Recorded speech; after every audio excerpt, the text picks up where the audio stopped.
हिंदी के सबसे बड़े व्यंग्यकारों में से एक हरिशंकर परसाई ने एक बार लिखा था कि सबसे ज्यादा विटामिन पैसे में होता है।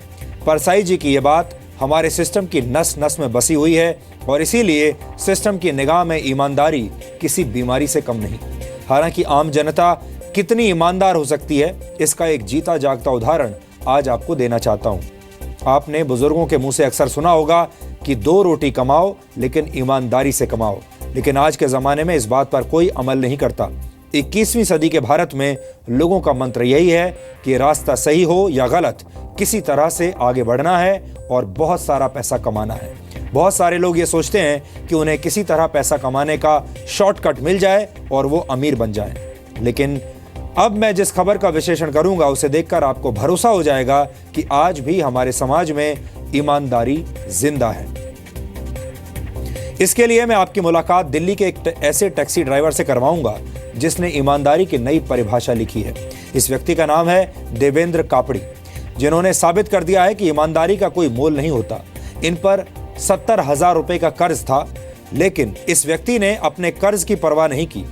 इस व्यक्ति ने 8 लाख रुपए के सामान से भरे हुए बैग को उस यात्री तक वापस पहुंचा दिया जो इनकी टैक्सी में सफर कर रहा था, और अपना बैग टैक्सी में ही छोड़कर चला गया था।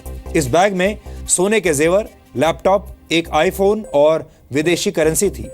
इस सारे सामान की कुल कीमत करीब 8 लाख रुपए बताई जा रही है। 4 साल पहले रोजगार की तलाश में बिहार के बांका से दिल्ली आए देवेंद्र गरीब परिवार से ताल्लुक रखते हैं, लेकिन गरीब होने के बावजूद उनका दिल बहुत अमीर निकला। उन्हें भले ही पैसों की जितनी भी जरूरत क्यों ना हो, वो मेहनत करने में यकीन रखते हैं, और हमें लगता है ऐसे ईमानदार लोगों से देश का परिचय करवाना जरूरी है, क्योंकि यही लोग असली अमीर लोग हैं।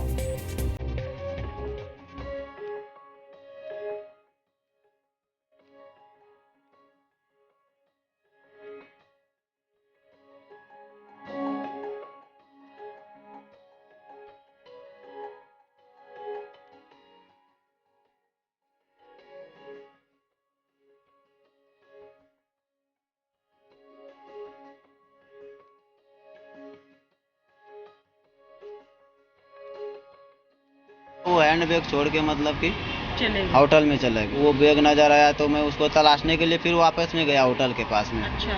पर वो मिला नहीं। एयरपोर्ट से पिकअप किया था उसको, फिर अच्छा। पेट टैक्सी से वहाँ से राइवल से पिकअप किया था और होटल ड्रॉप करने के लिए गए थे। ईमानदारी की मिसाल देते हुए देवेंद्र ने वो बैग वापस पुलिस को जमा करा दिया।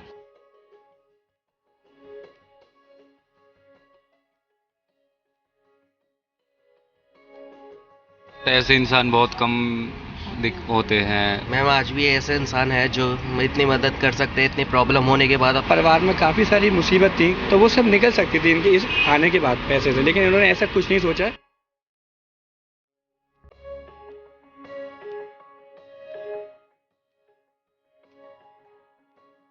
तो जिस टाइम मैं घर से निकला था तो वो भेजा था इससे कि मतलब काम ऐसा करना कि ठोकर मत खाना कहीं।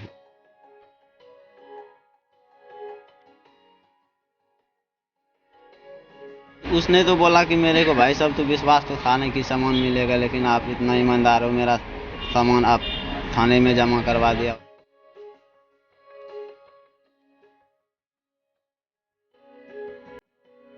दिल्ली की जनता ने उनकी बहुत मदद की है। उनका कर्जा उतारने के लिए दिल्ली की जनता ने उनके लिए पैसे इकट्ठे किए। 70,000 रुपए से ऊपर इकट्ठे हो गए।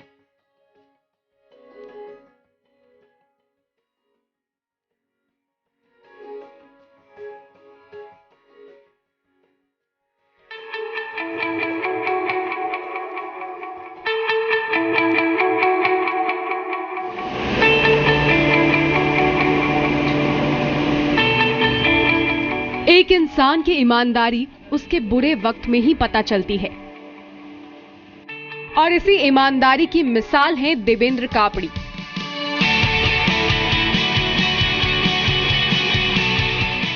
टैक्सी ड्राइवर देवेंद्र के हालात का अंदाज ये तस्वीरें बखूबी बयान कर रही हैं।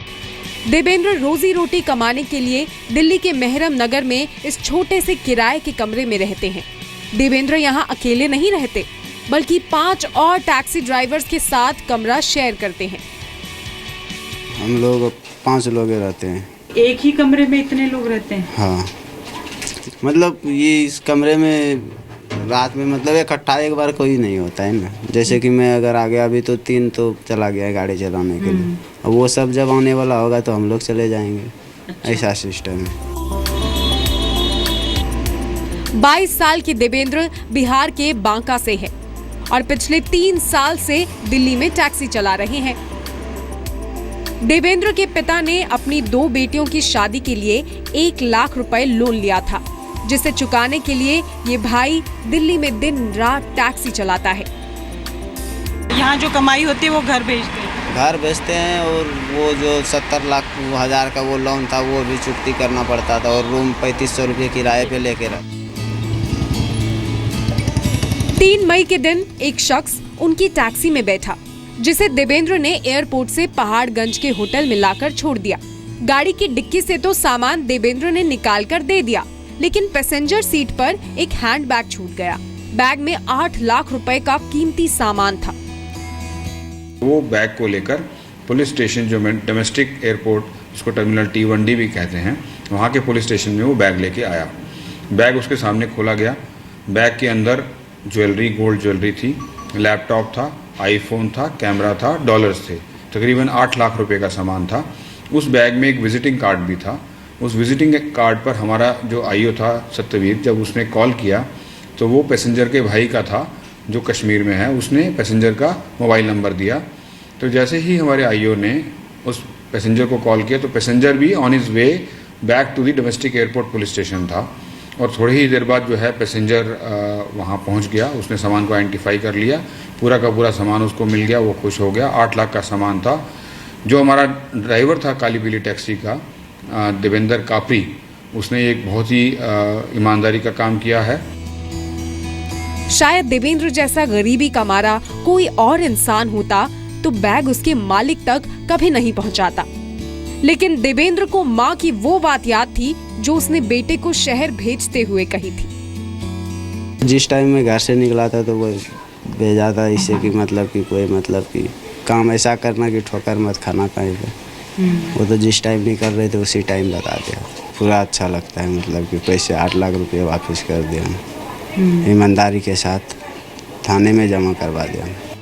अच्छाई अच्छाई को ही जन्म देती है, ये साबित कर दिया दिलदार दिल्ली ने। दिल्ली के एक रेडियो जॉकी ने देवेंद्र को अपने स्टूडियो में बुलाया, और जब दिलवालों की दिल्ली ने इस गरीब टैक्सी ड्राइवर की ईमानदारी की कहानी सुनी तो उन्होंने देवेंद्र को पलकों पर बिठा लिया। शो शुरू होने के 1 ही घंटे के अंदर दिल्ली वालों ने देवेंद्र के फर्ज का कर्ज उतार दिया। 1 घंटे में ही 70,000 से ज्यादा की रकम जमा हो गई, ताकि देवेंद्र वो कर्ज उतार पाए जो उसके पिता ने अपनी बेटियों की शादी के लिए लिया था। दिल्ली की जनता ने कैसे रिस्पॉन्ड किया, ये एक और बहुत अच्छी बात है कि ईमानदारी किस तरह से आपको पे बैक करती है, किस तरह से आपको अच्छी बातें सिखाती है और किस तरह से आपकी मदद भी करती है ये ईमानदारी। दिल्ली वाले को मैं अपनी तरफ से सबको थैंक यू करता हूँ, और मैं ये ईमानदारी के साथ सामान भी वापस कर दिया, और मुझे भी जो भी पड़ता है वो भी थैंक यू कर। टैक्सी ड्राइवर देवेंद्र कापड़ी की ईमानदारी ने उन्हें दिल्ली ही नहीं देश का सुपर हीरो बना दिया। देवेंद्र की ईमानदारी की इज्जत करते हुए लोगों ने 90,000 का फंड जुटाकर उसका कर्ज चुका दिया।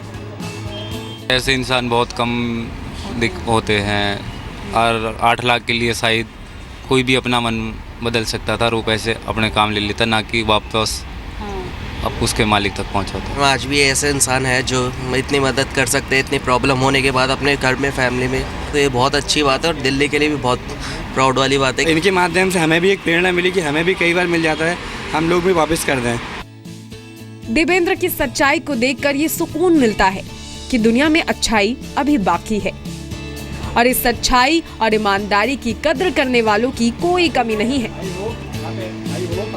सभी मानेंगे ज़रूर कि दिल से देवेंद्र कापड़ी बहुत अमीर हैं। घर में मुसीबतें चाहें जितनी भी हो, अगर इनकी ईमानदारी को नहीं डिगा पाई तो ये दिल से बहुत अमीर है। कैमरामैन इलियास के साथ निवृत्ति मोहन, जी मीडिया, दिल्ली। ईमानदारी और बेईमानी में शब्दों के अलावा विचारों का भी अंतर है, इसलिए आज आपको ये भी पता होना चाहिए कि हमारे देश में भ्रष्टाचार किस तरह ईमानदारी की हत्या कर देता है। वर्ल्ड बैंक के अनुमान के मुताबिक भ्रष्टाचार की वजह से भारत को हर वर्ष जीडीपी का 0.5% नुकसान होता है, जबकि वर्ष 2011 में प्लानिंग कमीशन की इंटरनल रिपोर्ट में यह कहा गया था कि भ्रष्टाचार की वजह से देश की जीडीपी को सालाना 1.5% का नुकसान होता है।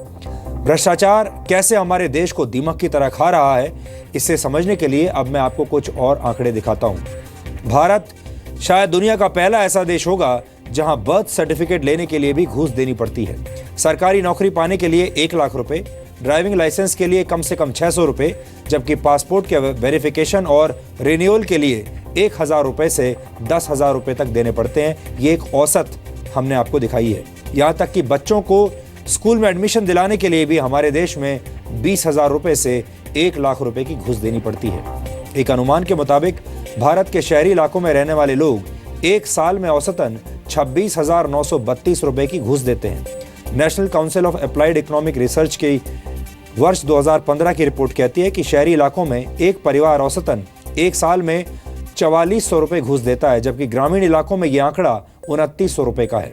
ग्लोबल करप्शन बैरोमीटर 2013 के मुताबिक लोगों का मानना था कि भारत में सबसे ज्यादा भ्रष्टाचार राजनीतिक पार्टियों में है। आज आपने देख भी लिया कि कैसे बड़े बड़े नेता जब सत्ता में आते हैं, जब उनके हाथ में कोई अच्छी पोजीशन आती है, जब वो मंत्री बनते हैं, तो कैसे वो भ्रष्टाचार करते हैं, आज आपने देखा। नेताओं के बाद पुलिस, सांसद, विधायक और सरकारी कर्मचारियों का नंबर आता है।